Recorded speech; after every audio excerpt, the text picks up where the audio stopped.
Good evening, everybody, friends, Romans, and countrymen.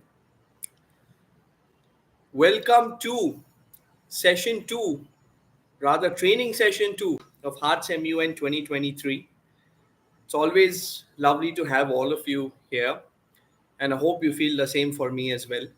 I know you'll have seen me a lot, right from the orientations to now the training, and you'll have to bear with me during the conference as well. But I'm sure it's going to be lovely, and we've made some really special, you know, arrangements for all of you.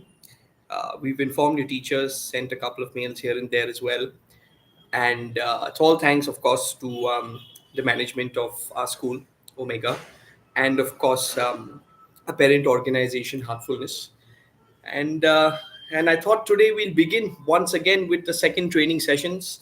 Unfortunately, I have not been able to groom myself as yet, but I promise tomorrow will be the day. I've scheduled my appointment for tonight 9:30, so that before I depart, I will be more civilized as I am now.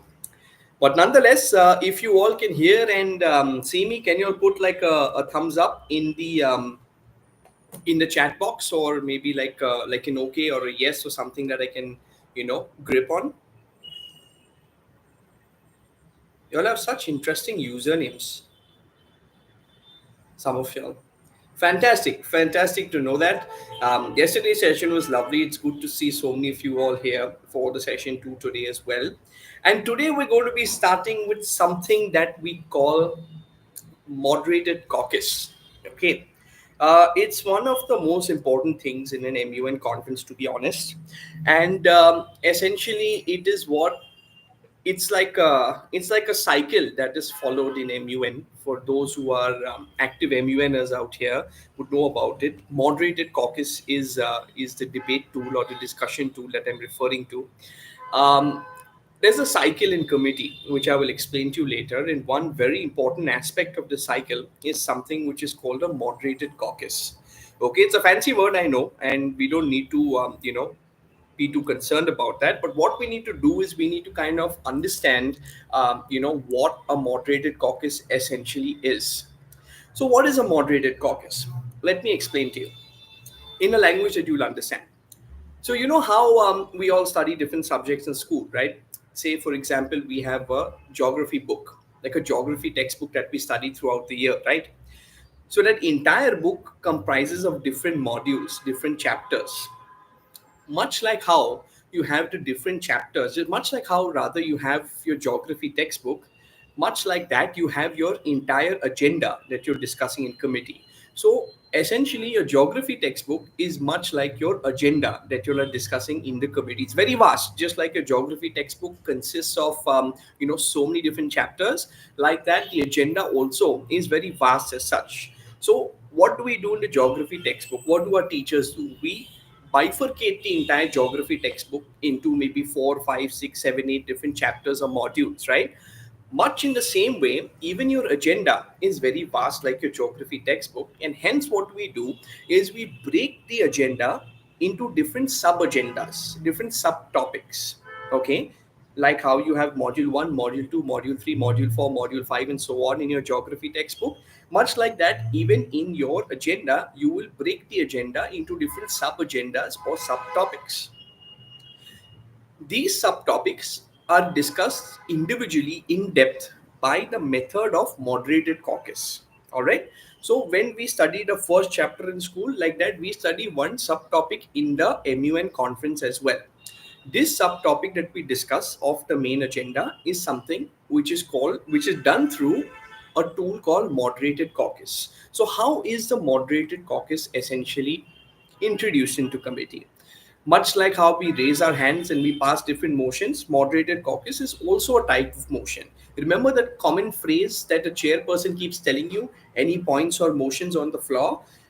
One of the motions that you can pass during this during the discussion, when the chairperson opens the floor for different points or motions, is something which is called a moderated caucus. So how is this done? As you can see in your rules of procedure in point number 15, in italics, there is something which is written where you raise your placard and you say, motion to open a moderated caucus to discuss whatever the subtopic is that you're intending to discuss in the committee for a total time period or time length of a maximum of 10 minutes. It can be 8 minutes, it can be 7 minutes, and you also need to identify the total time per speaker, which can be maximum of 1 minute. So essentially what happens here is we open up a moderated caucus, okay, and essentially say we open a motion to open a moderated caucus to discuss the damages done in the Ukrainian city of say Kiev for a period of 8 minutes and time per speaker 1 minute. So essentially, what will happen here is that the person who has introduced the moderated caucus, say for example, I'm the delegate of Ukraine and I have introduced the moderated caucus. So what will happen is I will raise my placard, I will open the floor to the motion to open a moderated caucus to discuss the damages done to the city of Kiev for a period of 8 minutes and time per speaker 1 minute. And essentially, what will happen then is just because I have raised this moderated caucus motion, that does not make it compulsory to be discussed in the committee. Like all other things in the committee, this will also go under something called an informal vote. If you recall, I explained this in the previous session. So once I open the motion and I introduce this motion to the floor, to the committee, to the chairperson, then the chairperson will ask the committee, how many of y'all, how many of y'all would like to how many of y'all would like to discuss, how many of y'all in favor of discussing this moderated caucus, please raise your placards. So all of these the people, or rather delegates, who want to discuss this entire moderated caucus at that juncture in time, they will essentially raise their placard since they are in favor of discussing it. Or then the chairperson will take a note of how many people want to discuss this moderated caucus I've introduced and asks how many people are not in favor of discussing this moderated caucus, and those people will also raise their placards at that junction time who don't want to discuss. Again, as per the rule of informal voting, based on a simple majority, if there are 30 students and 21 students, or rather 16 students, want to discuss that particular topic, then that moderated caucus will be introduced into committee, else it will not be introduced into committee. Again, if the chairperson thinks that okay, Kiev is an important aspect of Russia and Ukraine, and even though the delegates have not voted upon, discussing this caucus, as per the chair's discretion, they can even pass the moderated caucus irrespective of the voting. So, say for example, like I said, I'm the delegate of Ukraine and I've passed this, moderated caucus topic. Thank God for coffee. I've passed this moderated caucus topic. The topic has been passed by the delegates. I have introduced the moderated caucus, right? And I have the opportunity to discuss the moderated caucus first, like be the first speaker or be the last speaker. I will be a speaker irrespective. Remember, it's 8 minutes, 8 speakers. There are 30 people in the committee. All 30 will not speak. Okay. All those who are wanting to speak in the committee, the chairperson will ask all those delegates, once the motion passes, all the delegates who would like to discuss this who would like to speak in this moderated caucus, please raise your placards. So from those 30 people, there will be maybe 10, 12, 15, X number of people who will raise their placards saying, okay, I want to talk about this moderated caucus topic of the city of Kiev.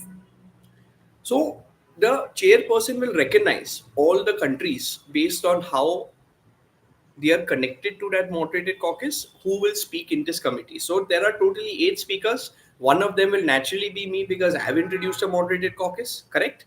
And one will be, and so I will get a chance. I will get a chance to choose whether I can be the first speaker or the last speaker in the moderated caucus topic. That is my choice. The chairperson will ask me.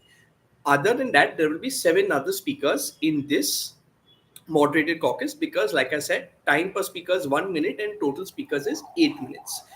Now, my very strong suggestion to all of you is that if you are going to be taking initiative to introduce a moderated caucus into your committee, always be the last speaker, never be the first speaker. Because remember one thing, when you are the first speaker, you won't get a chance to speak again, right? But when you are the last speaker in the moderated caucus topic, then you can take into account all the other thoughts and all the other information that has been shared by the other 7 speakers in that moderated caucus, and accordingly, you know amend what you want to communicate in that 1 minute that you're going to be speaking in. So essentially, my strong advice to you is please raise a moderated caucus as much as possible in committee. And stronger advice is be the last speaker, not the first, so you can take into account what the other speakers have spoken. Moderated caucus is a detailed discussion on a subtopic. If we are discussing Kiev and the damage done to the city of Kiev in the moderated caucus topic, then you cannot go and discuss something else, right? You have to stick to that subtopic only. If we are studying chapter 1, module 1 in a geography textbook in the classroom, then we cannot suddenly in that period or in that class change that module to something else. It is a specific discussion, a specific and detailed discussion on a particular subtopic that will be discussed. All the speakers will then speak. The 8 speakers who have signed up for this moderated caucus, they will speak. Okay, they will speak, and essentially they will share their thoughts and their solutions on how can we, help Kiev recover, how can we improve, the citizens' life out there temporarily, analyze what kind of damage is done, so things like that. So essentially, it's an open discussion, but on a particular subtopic, like it as in the example that I have given all of you. You cannot talk about something else in this moderated caucus topic. GSL is a generalized position stance address that you give to the committee, showcasing your for, against, or neutral. Moderated caucus, on the other hand, is a detailed discussion on a subtopic of the agenda which has been introduced into committee. So essentially, what you need to do, is you need to, how do you say, have that discussion on that particular subtopic in the committee, and that essentially is what is a moderated caucus discussion. Okay, like I said, like any other motion that is passed in committee, it needs to go through an informal vote, as we have explained earlier. Even if there is not a majority voting for that moderated caucus, the chairperson, the decider, or the adjudicator of the committee has the right to even pass the motion irrespective of how many students have voted for it. This is what essentially a moderated caucus topic essentially is. This is what your moderated caucus essentially is in a nutshell. Now that we've understood moderated caucus, okay, now that we've understood moderated caucus, what is unmoderated caucus? If you see the following point in the rules of procedure, point number 16 is an unmoderated caucus. Much like the moderated caucus motion, even this is a motion where, once again, if you want to introduce an unmoderated caucus, you just raise your placard and you open and you say motion to open an unmoderated caucus. For what purpose? You need to define the purpose. Now, say for example, taking into example the example that I used of the damages done to Kiev city in Russia and Ukraine. What we will do in this unmoderated caucus, the purpose for this other moderated caucus, we've spoken about ABC, XYZ problems in Kiev, how infrastructure has been damaged, how loss of life is there, basic sanitation facilities have been destroyed, or whatever the outcome of that discussion is. We now need to find a solution to that subtopic or that problem that we've discussed. This is what is done in the unmoderated caucus. So after we have the moderated caucus, the cycle is what? You go moderated caucus, unmoderated caucus, moderated caucus, unmoderated caucus. Basically what that means is you keep switching between mods and unmods. Why? Because in moderated caucus you have like a formal discussion, whereas in unmoderated caucus, after having that formal discussion of moderated caucus, in unmod what happens is we find a solution. We find a solution to that sub agenda. How in your textbook, you have module 1, and then you have you have the question and answers of at the end of the chapter, which you need to fill in, like you fill in the blanks or your long answer questions and so forth. Similarly, the unmoderated caucus is used for that purpose, where essentially what you need to do is, after having a detailed discussion on that sub agenda, subtopic, you are also responsible, and not you individually, your committee at large is also responsible for you to find a solution to that subtopic, to that sub agenda, much like how you have the question and answers at the end of your textbook. at the end of your chapter in your textbook. So in the unmoderated caucus, what happens is that it's an informal discussion where essentially you can get up from where you are seated. Okay, you can get up from where you are seated. You can go around the entire committee, talk to all the different delegates involved in that sub agenda, discuss with them, negotiate with them, be diplomatic with them, and collectively as a committee, as the people involved in that sub agenda, y'all will basically use that time to find a solution to that sub agenda, which is essentially known as a working paper. If you look at point number 23, there's something called working paper out there. This working paper is drafted in your unmoderated caucus. I will elucidate on that further as we progress. So, what I'm trying to first of all explain to you, you have your GSL running irrespective. In between the GSL, we have moderated caucus discussions that spring up, that appear into committee. We have detailed discussions on those moderated caucus, which are the detailed discussions on the subtopics, and thereafter we find solutions to those subtopics, to those sub agendas, which essentially what do you call that, have you write down or note down what the solution is to that subtopic you've discussed. Unmoderated caucus is basically an informal discussion, like a group discussion you could say, okay, where essentially you can get up from where you are seated, where your country is seated, and essentially engage with the other students in the committee, other delegates in the committee, discuss about that problem that you've been discussing in the moderated caucus, figure out innovative ways to find solutions to it, and use the unmoderated caucus to liaison with each other, be diplomatic, negotiate, and lead each other in finding a solution to that subtopic that you have discussed in the moderated caucus. So, what is a moderated caucus? Once again, it's generally an informal discussion which happens after a moderated caucus, where essentially after everybody has shared their views for that 8 or 10 minutes, they all come together to analyze those views that have been shared and find a solution to that topic. That is what the unmoderated caucus is essentially used for. Much like every other motion, you raise your placard, you say motion to open an unmoderated caucus for the purpose of finding out how to deal with the problems in Kiev for a time period of say 15 minutes. All right, where essentially you have 10 plus 5 minutes, but also sometimes, if it's like a detailed discussion that needs to take place, the chairperson can even increase it as required as well. Much like any other motion and much like everything that happens in the committee, this also needs to have an informal vote to pass. So once I open the motion for an unmoderated caucus, thereafter, what will happen is the chairperson will ask the committee again, all those in favor of having this unmoderated caucus, please raise your placards. He will once again analyze how many people are for it. Then he will ask how many people are not in favor of having an unmoderated caucus. Those people will raise their placards, and based on simple majority again, they will essentially pass or fail the unmoderated caucus, which takes place.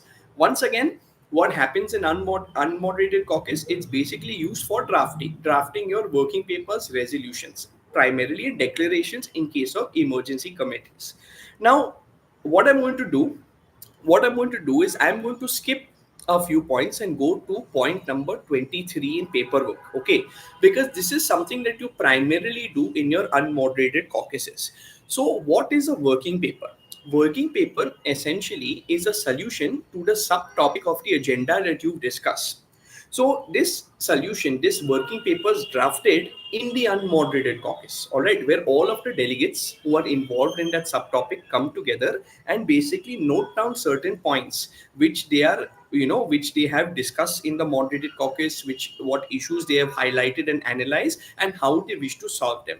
It's a really simple document, and I'm just going to unfortunately I can't screen share, forgot about that. But what I'm trying to say is that a working paper is a very simple document, okay. It's basically, what is a working paper? It's a solution to the subtopic. So once again, I'm starting from point one.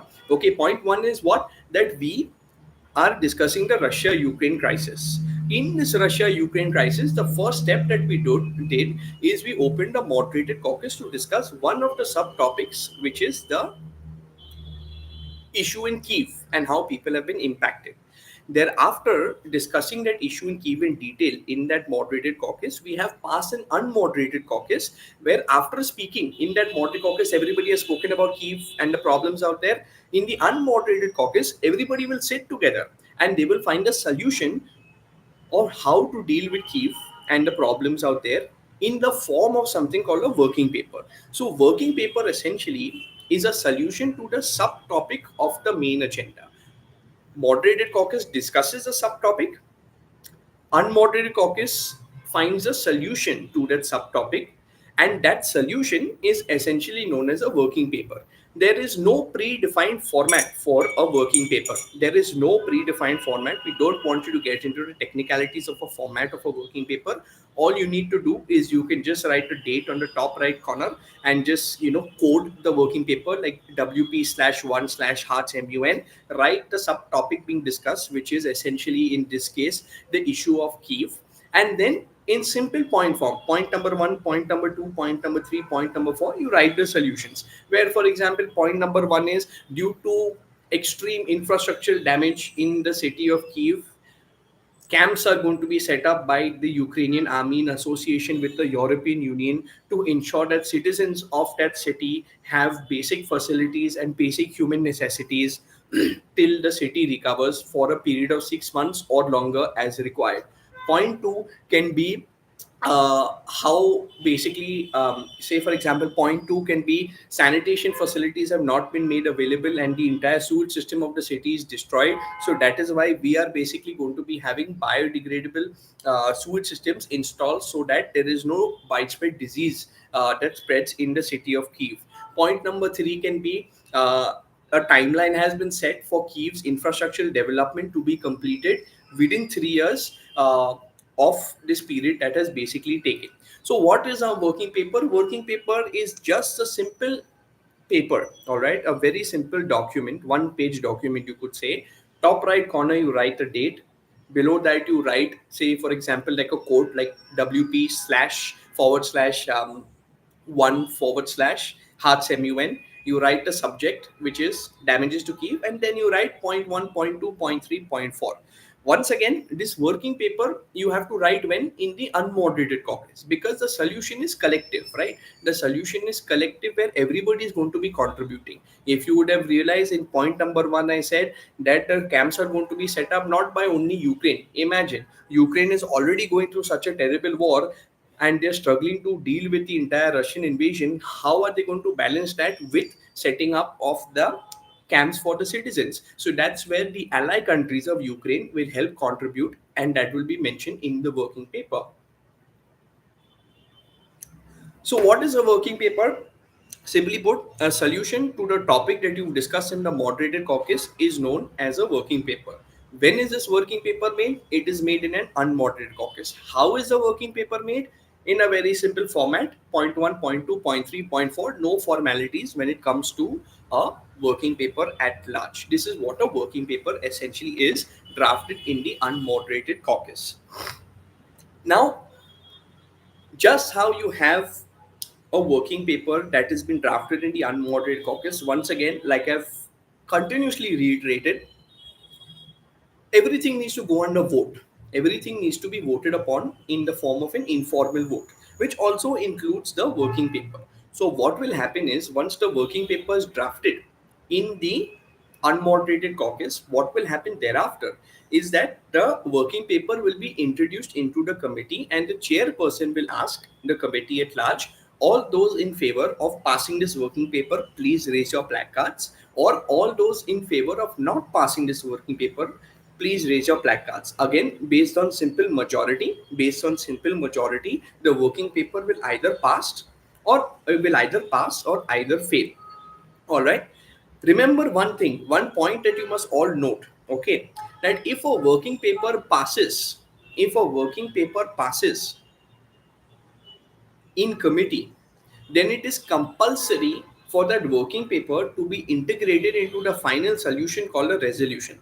I will come to resolution at a later time. But if a working paper passes, remember, if you have passed a working paper and the committee has voted on that working paper, it is compulsory for that working paper to be integrated and put into the final resolution, which is the solution to the agenda at large. So, what have we discussed till now? We have discussed moderated caucus, we have discussed unmoderated caucus, and we've discussed the working paper. A few secrets of working paper which not many people know is something that I want to share with you. Did you know that you can essentially even discuss a working paper in a moderated caucus? So, say for example, if a working paper has been drafted and before you put it to vote, you can even open a moderated caucus to discuss working paper WP1 forward slash Hearts MUN for a period of 10 minutes and time per speaker 1 minute. Where once the working paper is drafted, it's not necessary you have to vote it immediately. You can even discuss on that entire working paper as well. All right. So this is what you can also do. Apart from that, you can even initiate a challenge, you can even initiate a question answer session and a few other things in working paper, which I will explain to you as we progress through our session today. But till now, all you need to know is we have essentially covered moderated caucus, unmoderated caucus, and the working paper. All right. So this is what we have covered till now. Then there is something out here, point number 18, which is called challenge. Okay. If you see point number 18, it is called challenge. Challenge is basically, you could say, like a one-on-one heated debate, Arnab Goswami style.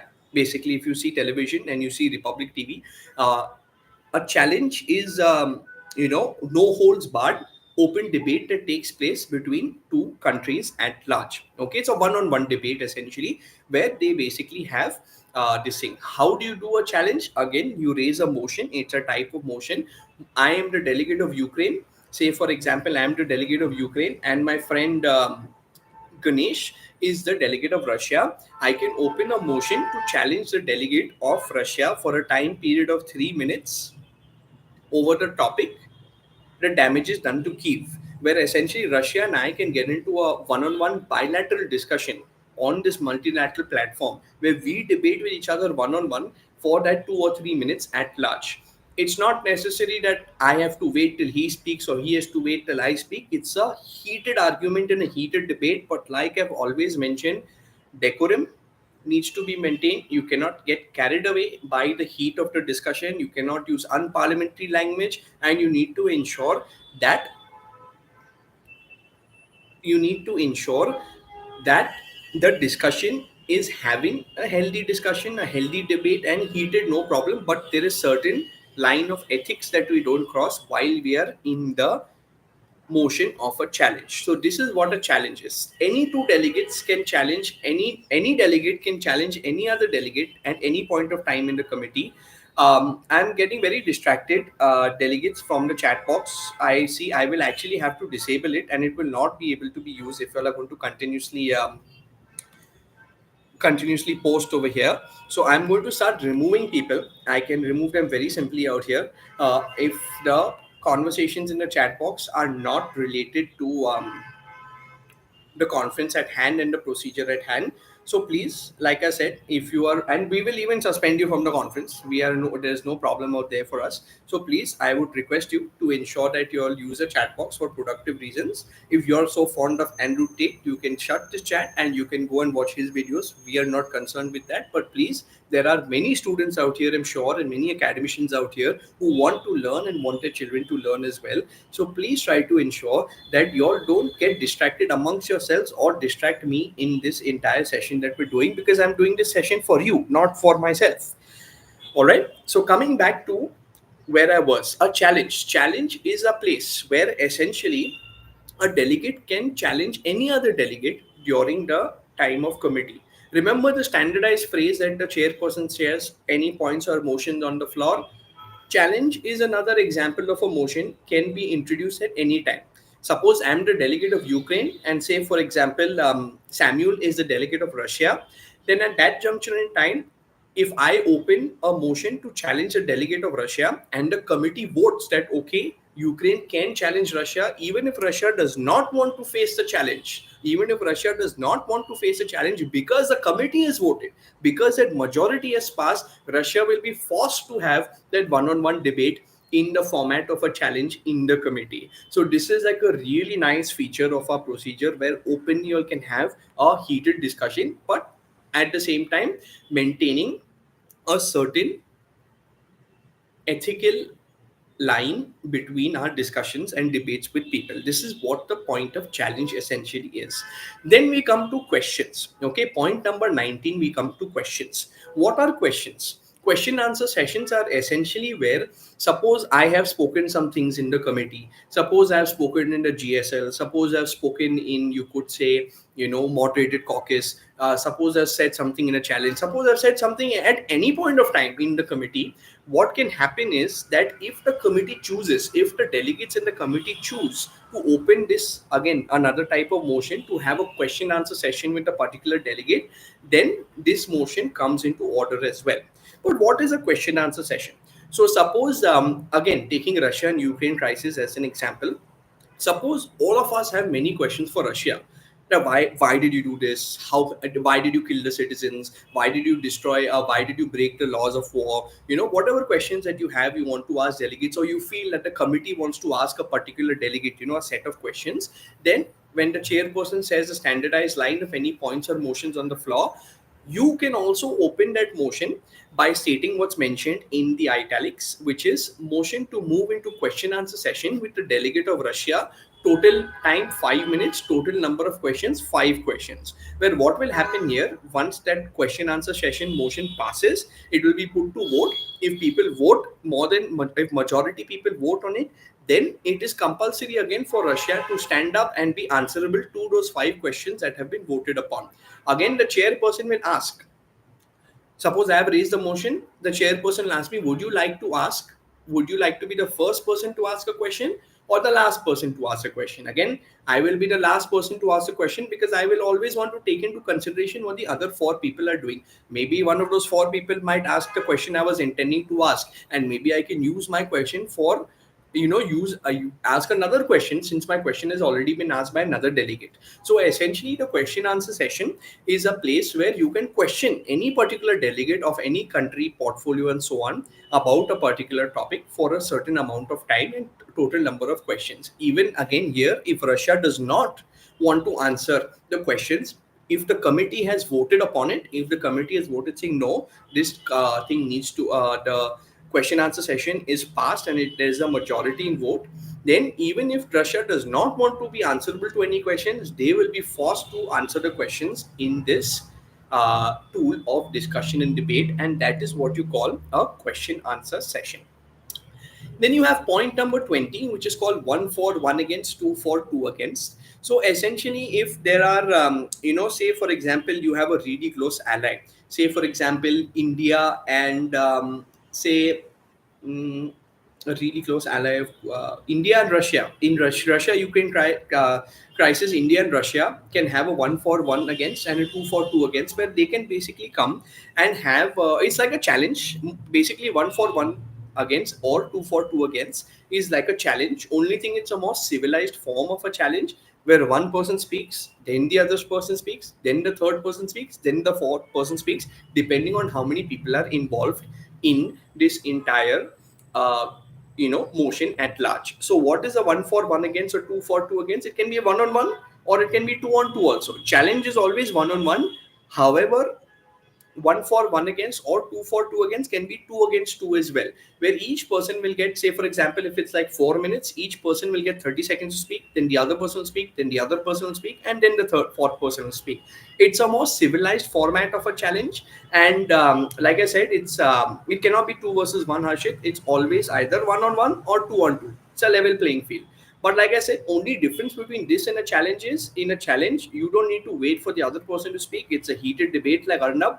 But in 1 for 1 against or 2 for 2 against, it's a more civilized form of debate that takes place, where each person has to hear each other before they speak, and when the time essentially is there to speak at large. So this is what you call a 1 for 1 against and 2 for 2 against. I'm noticing a lot of questions in the chat box, which is very good. Remember one thing, tomorrow is a doubt solving session. So all your questions will be answered in tomorrow's session after I first complete the explanation. So what I want you to do is, I want you to note down on your Microsoft Words or your notepads what your questions are. And tomorrow we will take all the questions into consideration. The next thing is something which is called a joint statement. Point number 21. So basically, This is another place where essentially, a country showcases their friendship with another country, or where a country showcases a particular stance, whether for, against, or neutral. So, say for example, again taking into consideration Russia and Ukraine crisis. Okay, Poland is really supporting Ukraine in this entire thing, right? They're very friendly with one another. So, Poland and Ukraine together can issue a joint statement, for example, condemning the acts of war initiated by the country of Russia. So a joint statement is essentially a very simple tool where what you basically do is you write down on a piece of paper the two countries who are issuing the joint statement. Okay, and that statement will be common, saying okay, we are saying the same thing, and each country, each representative of that country will essentially sign below, formalizing that entire joint statement at large. So, what is the objective of joint statement? Is very simply put to showcase the stance or showcase the alliance that is formed, in a block between two major powers or a major and minor power or so on and so forth. But basically, a joint statement is where two people come together and make a statement together on a particular, agenda as such, on a particular subtopic at large. This is what a joint statement is. Then we have something called presidential statement. Now, this is a very interesting tool as well. A presidential statement can be issued at any time, where basically you assume that you are not a delegate anymore, or maybe the external affairs minister of a country, or the representative of the United Nations of a particular country, but you assume yourself to be the prime minister, president, or that head of states. Where suppose the delegate of Russia wants to issue a presidential statement, they change from delegate of Russia to essentially Vladimir Putin themselves, the president himself. And essentially, what happens, there is no vote, because you are a president, you have certain powers being a president. There is no vote on this. You can essentially release a presidential statement at any time, at any place, in between any moderated caucus, in between any juncture in the committee. You just need to raise a placard and say presidential statement. The delegate of so and so country would like to issue a presidential statement, and discussions need to be paused, and that presidential statement will be enabled in the committee, and everything else will be put on pause at that juncture in time. Now, this presidential statement is something which you should not misuse, because this is a place where you might get negative marking. So if you misuse the presidential statement, each time you misuse it, you will get negative marking. You should only use the presidential statement at a time when it is absolute necessity for you. When you feel that, okay, dude, I really need to make the statement right now, but I'm not getting recognized, or any such or such an issue which is there, I'm not selected in the mod, or whatever the reason may be, make sure that your presidential statement is issued at that junction time, and not at any other time as such. Also issue that the content and information you share using the tool of a presidential statement is very, very important and integral, and also matches the position of being a president or prime minister or head of state of a country. Remember, if for any reason you use presidential statement, the chairpersons will freely give you negative marking. So be very careful using this tool of discussion and debate. That is what essentially a presidential statement is. After a presidential statement, if you recall, during general speakers list, we spoke about yields, right? Yield to comments, yield to questions, and yield to the chair. So essentially, it is compulsory to yield, in this in a presidential statement as well. Because just because you're a president and you made a statement, you are also answerable to the rest of the committee, as such. Which essentially, my mistake is only yield to questions, where the other delegates in the committee can ask you a question saying why you've made such a statement, or ask for any other clarification as such. So if you use this tool of discussion debate, it is compulsory for you to yield to questions thereafter, um, in a presidential statement. So that is essentially what your presidential statement actually is. Coming back to working paper. Working paper is what? Working paper is a solution to your subtopic of the agenda. Correct? Is a subtopic of the agenda, which the solution to that subtopic of the agenda. Now, apart from just voting after the unmoderated caucus, when you make that working paper, apart from just voting on it and passing or failing that working paper, you can even use the different motions in in terms of the working paper as well. For example, you can open a moderated caucus to discuss a working paper.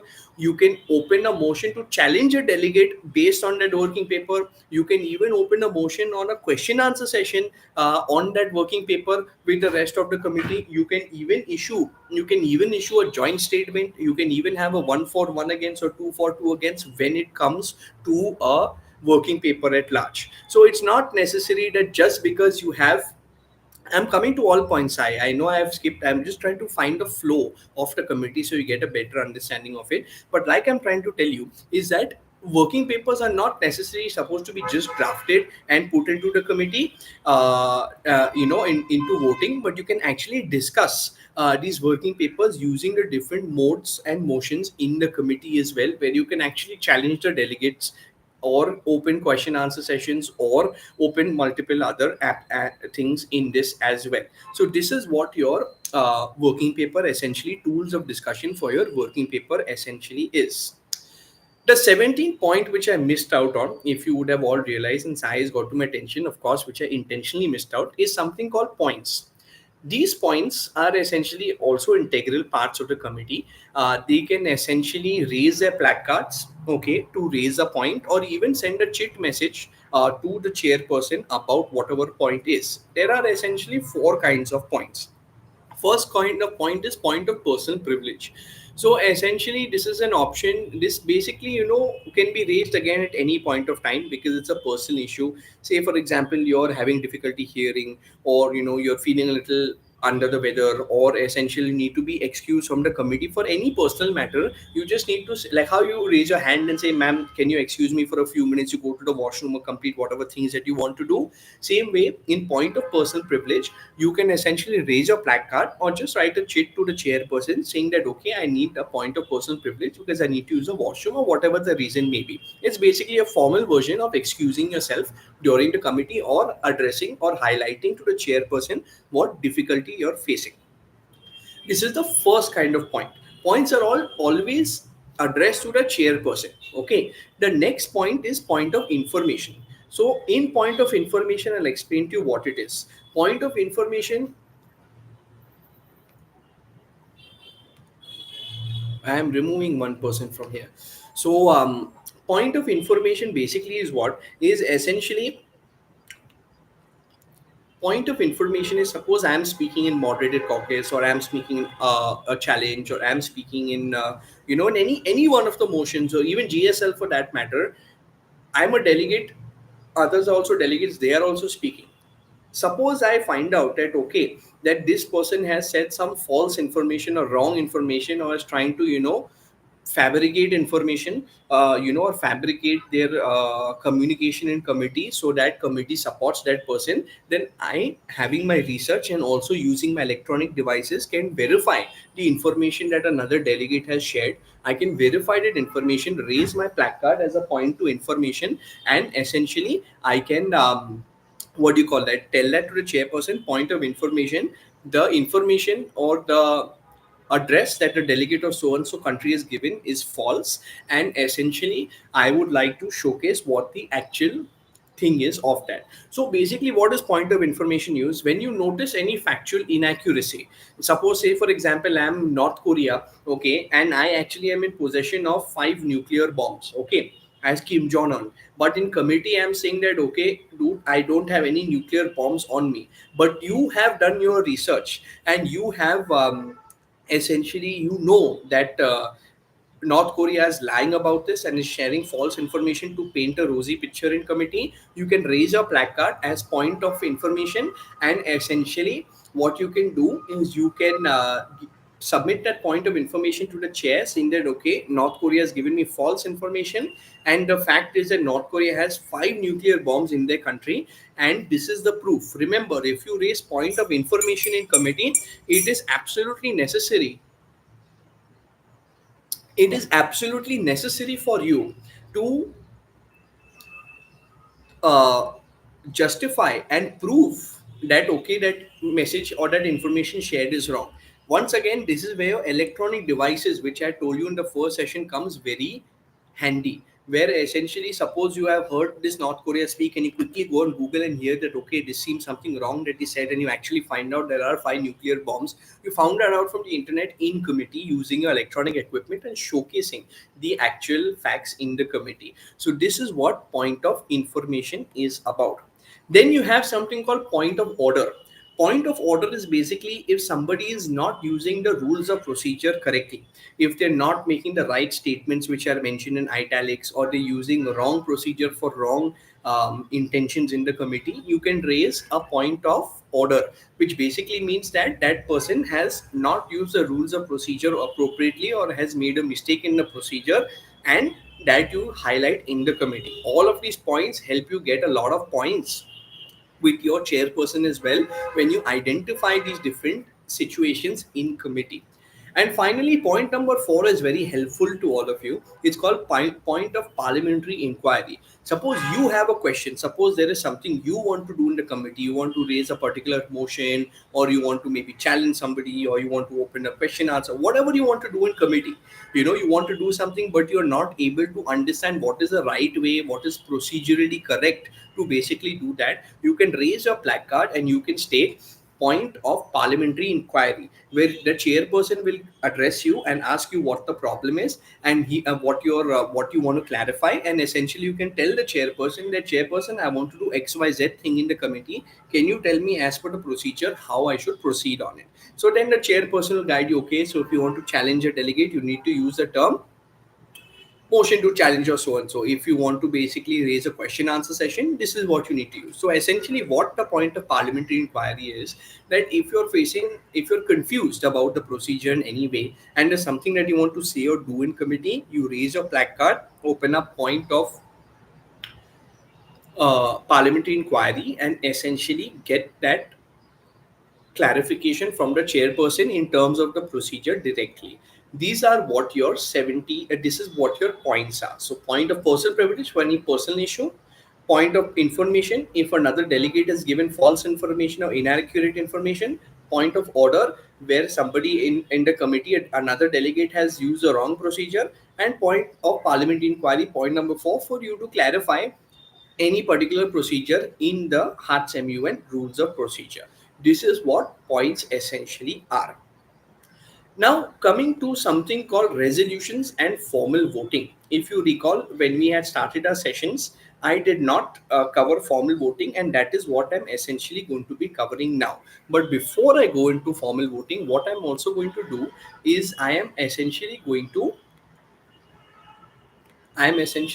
explain what a resolution essentially is first, and then I will explain to you what formal voting is, because formal voting is only applicable in a resolution. Okay, so basically, a resolution is what? A resolution is the final solution to the agenda at large.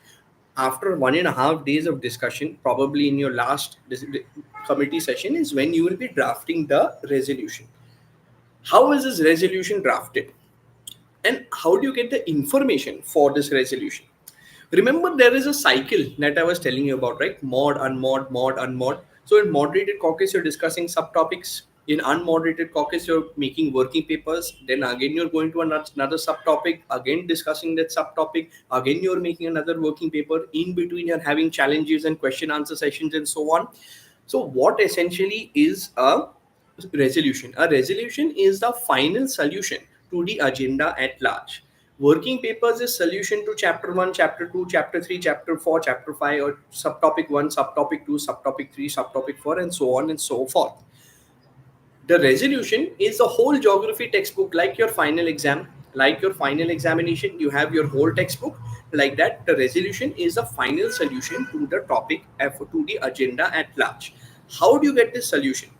You get the solution from the working paper itself. So the working paper is just simple points, right, of each subtopic of each chapter that you have compiled into one document and submitted and voted upon as point 1, point 2, point 3, point 4. So you basically had moderated caucus, you had working paper 1, you passed the working paper. In that there were 5 points. Then you had the second subtopic, you had a discussion on it. Again, you made another working paper. Again, you voted upon it. That working paper also passed. Like that, working papers will continuously pass. Maybe 5, 6, 7, 8 working papers as such. And essentially, what is going to be happening? Uh, Krutik Pranav has been removed from the conference. Coming back to what I was trying to tell you, don't fool around in the chat box. I will actually remove people because people are coming for the first time. They may not be experienced MUNers. Let them learn. Coming back to what resolution essentially is, resolution is what? Resolution is basically the solution to the agenda at large. You have made multiple working papers, correct? A compilation of all these working papers. Suppose you made work, you've discussed, coming back to geography textbook. Geography textbook, chapter 1, subtopic 1. Solution to chapter 1 is working paper 1.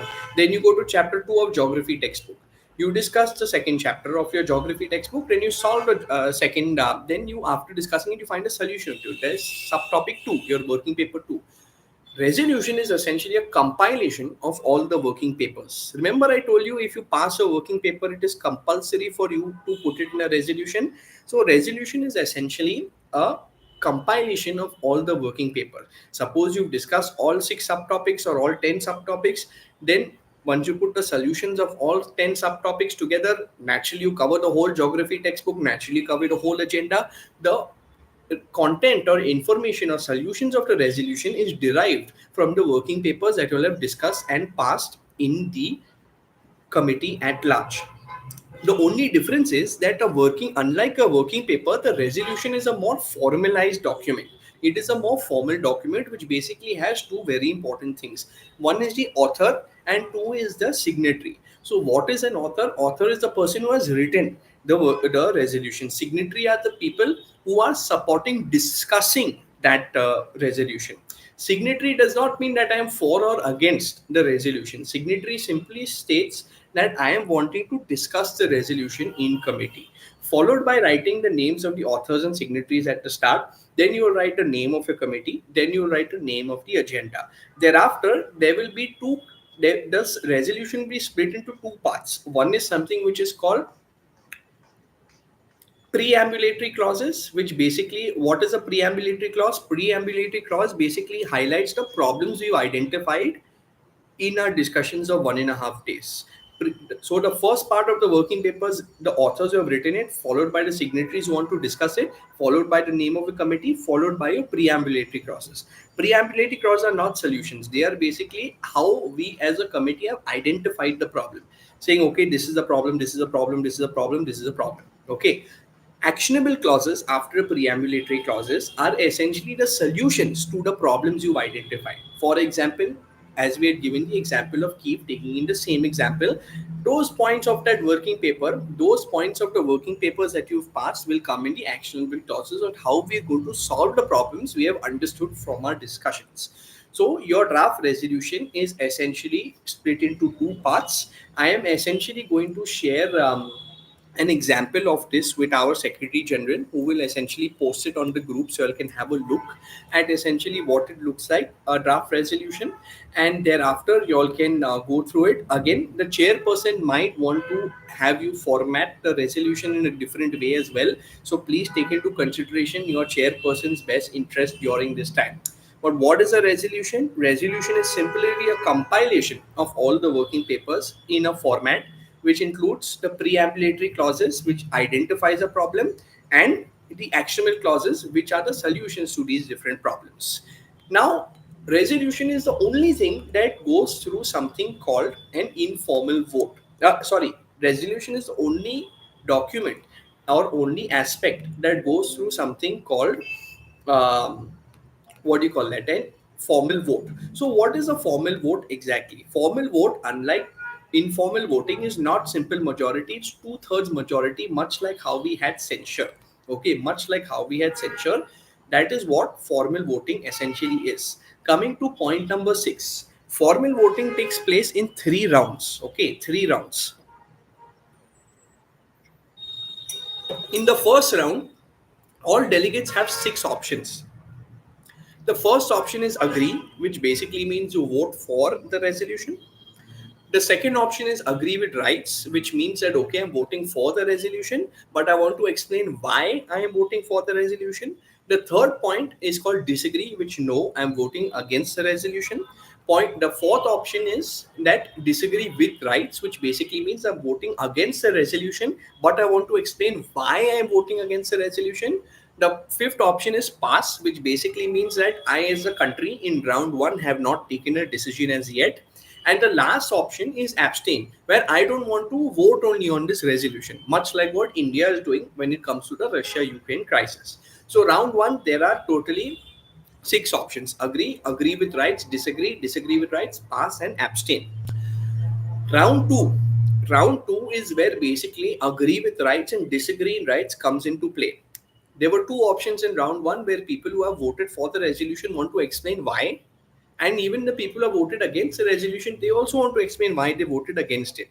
In round two, these people, these delegates will get a chance to express themselves why they voted for or against the resolution. Why is this round there? Because if you notice in round one, there is an option called pass, right? Where the delegate, another delegate may have not taken a decision as yet. So round two will help convince that delegate. Round two will be like the final push to convince the delegates who have passed in the first round to vote for or against a topic or even abstain. So round two essentially is where the delegates who have voted with rights express why they have voted in such a way. And finally, round three, the delegates who have passed in the first round, they have to cast a vote and are left with three options now. One is to agree, one is to disagree, and one is to abstain. And with that, with two-thirds majority, so if the 30 people in the committee, 21 people need to vote for the resolution, only then it will pass. Okay, otherwise it will not pass. This is what your formal voting essentially is. Everything in committee is informal voting. The only thing which is formal voting is your resolution, which is split into three rounds mentioned with for you in the rules of procedure. Now coming to amendments. What are amendments? Amendments are basically changes in the resolution. Now, say for example, there we have passed a working paper we have passed one of our working papers and we have voted upon it. Okay, there were 6 points in that working paper, out of which everybody was more or less agreed with 5 points, and 1 point was very debatable, but yet we passed that working paper. If there's any change in any point that needs to be made in the resolution, that is done through the medium of amendments. There are two types of amendments. Again, this is a motion. One is a consensual amendment, which basically, say for example, there is a grammatical error or a spelling error somewhere. That's a consensual amendment where essentially you just raise your placard and say, okay, motion to open, motion to amend so and so thing as a consensual amendment, motion to amend resolution so and so as a consensual amendment. Chairperson will recognize, you highlight whatever grammatical or spelling error you've seen, and you solve that matter. It's no problem at all. But the second kind of amendment is where the debate takes place. Is called a non-consensual amendment, where essentially if there is a particular point in the resolution which we are not very, you could say, which still wants to be discussed and debated, and people are not too happy with it, rather than destroying the voting of the whole resolution, you can amend that one particular point. You can amend that one particular point by raising a motion to amend so and so point. Again, if once you mention the change that you want to make in that solution, that point in the resolution, it will go under informal voting. Remember, in amendments there is informal voting, but at resolution at large, it is the formal voting that takes place. But in terms of an amendment, when certain people don't agree with an amendment, non-consensual amendment, that will go under informal voting, and based on again simple majority, either that point will remain in the resolution or will be removed from the resolution as such. This is how a resolution essentially works.